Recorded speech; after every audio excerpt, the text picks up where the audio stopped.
Assalamualaikum warahmatullahi wabarakatuh. Selamat siang dan salam sejahtera untuk kita semua. Yang terhormat Ketua Ikatan Dokter Indonesia Cabang Surabaya, yang terhormat Direktur Utama RSUD Dr. Sutomo Surabaya, yang terhormat para narasumber, Bapak dan Ibu peserta webinar yang berbahagia. Puji syukur kita panjatkan kehadirat Allah Subhanahu wa Ta'ala. Di masa pandemi COVID-19 ini, kita masih diberikan kesehatan dan kekuatan. Hari ini Rabu tanggal 26 Agustus tahun 2020 akan berlangsung acara webinar dengan tema Antimicrobial Resistant Control in Pandemic Era. Acara ini terselenggara berkat kerjasama Komite Pengendalian Resistensi Antimikroba KPRA Rumah Sakit Umum Daerah Dr. Sutomo dengan Ikatan Dokter Indonesia Cabang Surabaya. Para bapak dan ibu yang kami hormati, mengawali acara ini kita dengarkan bersama sambutan Ketua Ikatan Dokter Indonesia Cabang Surabaya kepada yang terhormat Dr. Brahmana Askandar, Dr. SPOG Konsultan. Kami silakan. Assalamualaikum warahmatullahi wabarakatuh. Kita ucapkan pertama-tama alhamdulillahirrabbilalamin, kita semua masih diberikan kesehatan sehingga kita dapat mengikuti acara webinar pada siang hari ini. Yang terhormat Direktur Rumah Sakit Dr. Sutomo, yang terhormat para guru besar, pembicara, moderator, dan teman sejawat semua dimanapun berada. Pada acara siang hari ini, kita berterima kasih KPRA Rumah Sakit Dr. Sutomo bekerja sama dengan ID Surabaya akan membicarakan topik mengenai resistensi antibiotik yang kita anggap ini sangat diperlukan di era pandemi seperti saat ini. Seperti kita ketahui, sampai saat ini standar drug of choice pasti pengobatan COVID-19, baik kondisi kritis, baik kondisi ringan, sampai saat ini masih belum ada yang standar di seluruh dunia. Sehingga ini membuka celah untuk pemakaian secara empiris antibiotik tersebut. Nah, pada siang hari ini, para pakar di bidang antibiotik, dan kita terima kasih beliau-beliau meluangkan waktu, memberikan wawasan yang sangat baik pada siang hari ini kepada kita semua. Bagaimana bahwa pandemi ini tidak membuka peluang terciptanya resistensi antibiotik akibat pemakaian antibiotik yang tidak semestinya. Dan ini perlu dicatat dengan sebaik-baiknya, mengingat standar pasti tadi sudah diutarakan, belum ada standar pasti pengobatannya, sehingga mungkin mencoba obat A, obat B, obat C, dan mungkin itu juga antibiotik. Apakah dampaknya bagi resistensi? Nanti akan dijelaskan oleh para pakar pada siang hari ini. Mudah-mudahan acara ini berlangsung lancar, bermanfaat bagi kita semua, kemudian kita dapat menjaga profesionalisme kita, termasuk menuntut ilmu, mendapat wawasan baru, merupakan kode etik kita sebagai dokter. Mudah-mudahan acara berlangsung lancar, kurang lebihnya saya mohon maaf. Terima kasih. Assalamualaikum warahmatullahi wabarakatuh. Para bapak dan ibu yang kami hormati, selanjutnya kita ikuti bersama sambutan Direktur Utama RSUD Dr. Sutomo sekaligus membuka acara webinar siang hari ini. Kepada yang terhormat Dr. Joni Wahyu Hadi, Dokter Spesialis Bedah Saraf Konsultan, kami silakan. Assalamualaikum warahmatullahi wabarakatuh. Oke, terima kasih moderator atau host ini Bu Kipti, Brahmana, serta para guru besar dan kawan-kawan sekalian. Saya ucapkan selamat, ini PPRA mulai bergerak lagi setelah dorman selama COVID ini ya. Selama COVID ini, jadi saya ingin sampaikan sedikit tentang perkembangan dari COVID, kemudian hubungannya dengan bagaimana untuk antimicrobial use yang barangkali nanti bisa menjadi sesuatu yang bisa didiskusikan. Kalau diperkenankan saya pakai slide ya, sedikit aja kok. Sini kebetulan kami ditugaskan Bu Gubernur untuk menjadi koordinator tim kuratif. Saya akan sedikit sampaikan tentang morbiditas dan mortalitas COVID di Jatim yang barangkali nanti bisa menjadi bahan diskusi kita semuanya dari sisi antimicrobial use. Terus, jadi sampai tanggal 25 kemarin kita bisa lihat di sini bahwa yang sembuh ini cukup banyak di Jawa Timur. Jadi sekitar 24.301 atau 78,4 dari kasus ini tertinggi secara nasional. Tetapi yang tidak enak juga yang meninggal cukup banyak, yaitu 7,17%.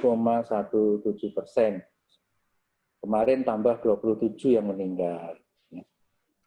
Ini sesuatu sekali dan ini PR kita bersama. Kami coba menganalisis apa-apa saja kira-kira faktor yang mempengaruhi mortalitas yang tinggi ini.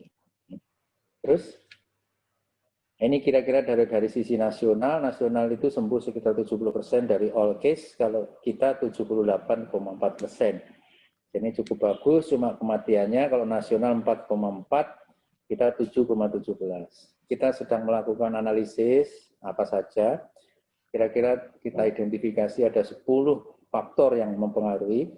Satu persatu faktornya sedang kita dalami, moga-moga nanti jadi kajian yang bagus. Kita punya satu tim.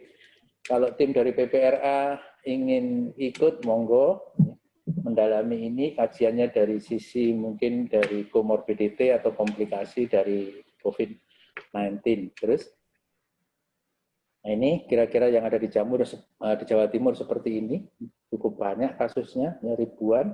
Terus, nah kota-kota yang di Jawa Timur, kota kabupaten, itu sudah diidentifikasi oleh gugus tugas pusat. Kalau sekarang mulai tanggal 25 ada 2 yang masih merah, yaitu high risk, ya, yaitu kota Surabaya, kota Gresik dan Tuban kalau tidak salah.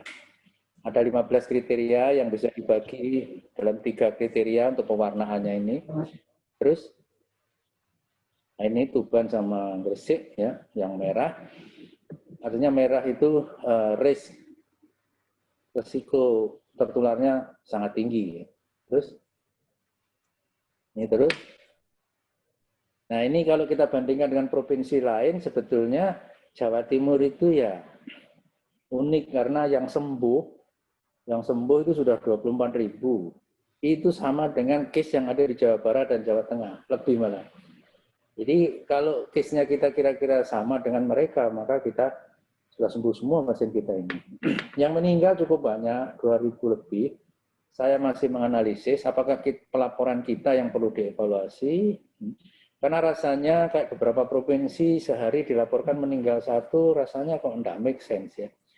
Jadi kalau kita sehari ya 5-10, masihlah dengan case yang seperti ini. Tapi ada beberapa provinsi yang melaporkan itu cuma 1 meninggal di Jawa Barat itu. Rasanya tidak make sense ya dengan case yang ada. Tapi ya ini akan kita evaluasi terus. Nah sekarang analisis mortalitas dan morbiditasnya. Salah satu yang kita identifikasi adalah metode treatmentnya dan komplikasi. Dan metode terapi ini bermacam-macam. Tadi diskusi di UNER juga.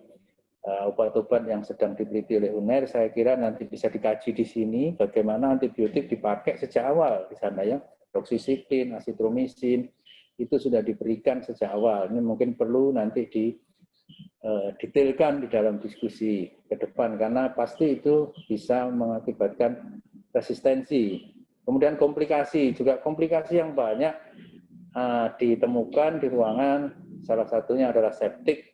Nah, mungkinkah septik ini akibat dari pemakaian antibiotik yang tidak tepat, sehingga terjadi resistensi kuman, toksisitas, dan lain-lain. Terus, ini dari WHO, saya identifikasi bagaimana kira-kira mencegah health-associated infection dan antimicrobial use pada COVID-19. Manajemennya bagaimana dan intervensinya bagaimana. Ada 5 hal yang perlu kita camkan di sini. Pedoman WHO yang kelima ini, ya, kita patut memberikan perhatian, yaitu again antibiotic therapy or prophylaxis for patient with mild COVID-19. Jadi tadi obat yang sedang diteliti di UNER itu kan sejak awal memakai campuran antibiotik, dan ternyata sampelnya paling banyak adalah yang ringan, 92% lebih itu malah ringan. Nah, ini again artinya tidak bertentangan dengan kaidah-kaidah dari WHO. Mungkin nanti perlu dibahas, kalau obat itu dipakai maka potensial terjadi pemakaian yang tidak tepat. Nomor 4, kita bisa baca for patient with suspected or confirmed moderate, ini moderate COVID, antibiotic should not be prescribed unless there is clinical suspicious of bacterial infection. Jadi yang moderate pun tidak disarankan pemberian antibiotik kalau tidak kita identifikasi adanya bacterial infection. Saya tidak tahu Azithromycin itu mempunyai antiviral yang seberapa efekasinya, doxycycline dan lain-lain itu mungkin nanti bisa dibahas ya. Supaya di sini kalau tidak salah ada Dr. Erwin, ada Prof. Guntaman, ada Dr. Paraton dan kawan-kawan yang lain yang nanti bisa lebih detail membahasnya. Kemudian yang ketiga, reduce the development antimicrobial resistance, develop of adverse drug effect, promote appropriate antimicrobial prescribe, and use during the COVID-19 pandemic. Artinya bahwa pemakaian antibiotik itu harus betul-betul proper juga pada saat kita merawat pasien-pasien dengan COVID.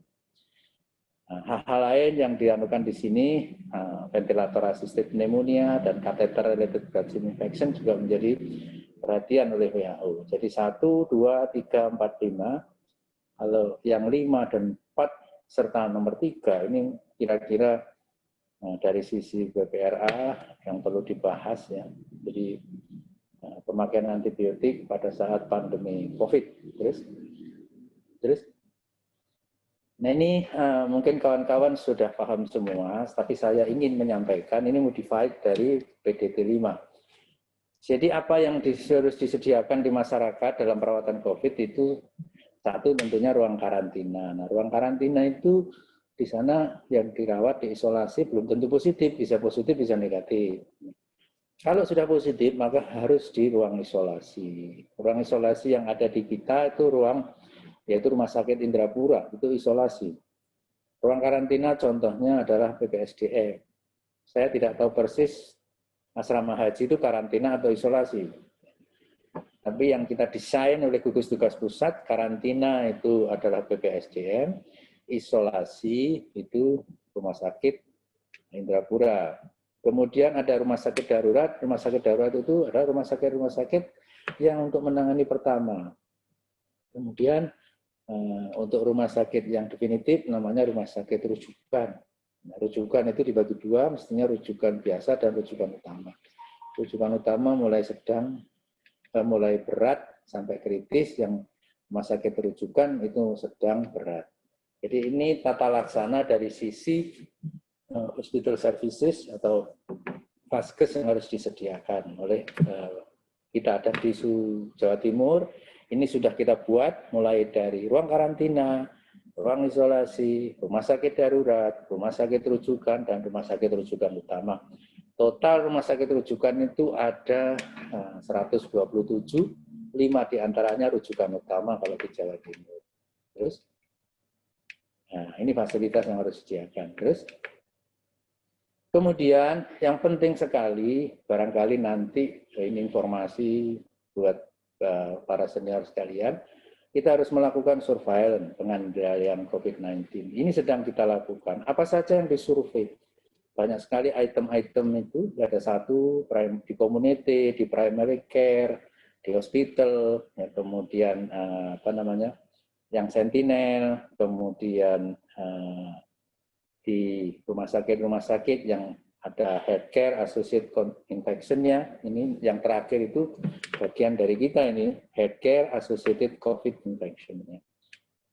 Itu kemudian dilakukan surveillance tentang immediate case yang ada, contact tracing, ya, virologic surveillance. Saya informasikan dari kawan-kawan semua bahwa Sutomo saat ini sudah memiliki molekuler laboratorium yang mobile yang bisa dipakai untuk surveillance. Kemudian punya laboratorium molekuler yang bisa melakukan PCR 6 buah. Dalam waktu dekat insya Allah bila di ACC, dan ini kelihatannya sudah, kita akan punya laboratorium yang bisa melakukan culture, yaitu dengan laboratorium BSL-3 ya. Jadi moga-moga saja Sutomo dengan adanya pusat pelayanan, pendidikan dan riset P3 RPM dengan 230 tempat tidur rencananya nanti ditambah dengan laboratorium dengan BSL-3, kita bisa melakukan identifikasi, melakukan treatment yang tepat sampai dengan culture dari virusnya. Cluster investigation ini juga harus dilakukan. Nah, mortality surveillance. Hari-hari ini kita sedang melakukan surveillance untuk mortality sehingga nanti bisa menurunkan angka kematian kita. Sebetulnya sudah mulai turun, mulai dari 7,4, 7,3 sampai sekarang 7,1. Ya, tapi ini perlu terus digalakkan sampai dengan mortality-nya sesuai dengan accepted dari WHO 2-3% ya. Kemudian serologic surveillance. Nah, serologic surveillance ini juga penting karena tujuannya untuk mengetahui apakah seseorang itu memiliki kekebalan, orang itu susceptible apa enggak, ini penting sekali. Terus saya kira ini yang bisa saya sampaikan, barangkali nanti bisa didiskusikan bareng-bareng, peranan dari program-program antimicrobial resistant control terhadap infeksi dari coronavirus. Saya kira itu, terima kasih. Wassalamualaikum warahmatullahi wabarakatuh. Mohon berkenan Bapak Direktur Utama untuk membuka secara resmi webinar ini. Oke, jadi saya ucapkan selamat dan dengan membaca basmalah, Bismillahirrahmanirrahim, saya nyatakan antimicrobial resistant control in pandemic era, seminar secara resmi bisa dimulai. Terima kasih.